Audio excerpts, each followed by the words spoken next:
Bishop McGuire in the Diocese of Springfield, Massachusetts, when I was newly ordained, had our confirmation mass, and I often steal his homily.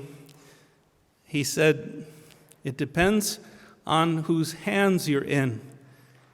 And he used the stars of the day, but maybe we could say that a basketball in my hands isn't worth so much, but in the hands of LeBron James, let's say, that's worth a lot. And a golf club in my hands, probably not worth so much, but in the hands of one of those at the Masters tournament now happening, it's worth millions, perhaps. So his homily to the teenagers and mine to you today is the same. And to see, it depends on whose hands we're in. And we know the famous song, "He's got the whole world in his hands."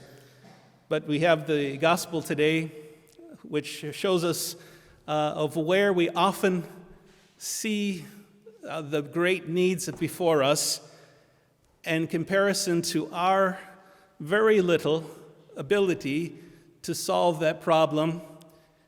And yet we're invited today to place whatever gifts we have, whether they be limited, in the hands of Jesus, and we can then allow Jesus to be the center. We said that as our opening or our responsorial psalm.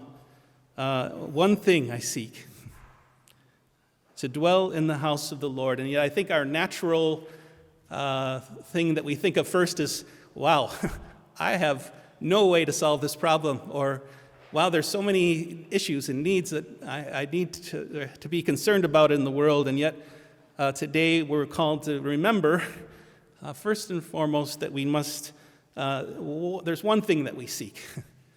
And that should be the first thing that we think about, or the first person, Jesus, and say, okay, Lord, you see what I have to deal with this major issue or this small matter. I place the gifts that you've given me in your hands.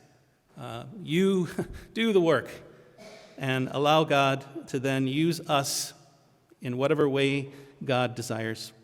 So it depends on whose hands we're in and where we place our gifts.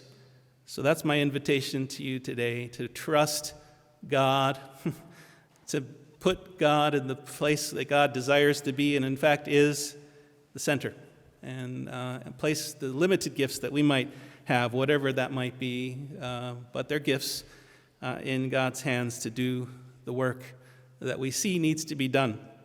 So let us give that a shot and open ourselves to offering God that ability. God seems to desire to cooperate with our gifts to make them now what He desires. Might we be faithful in this effort.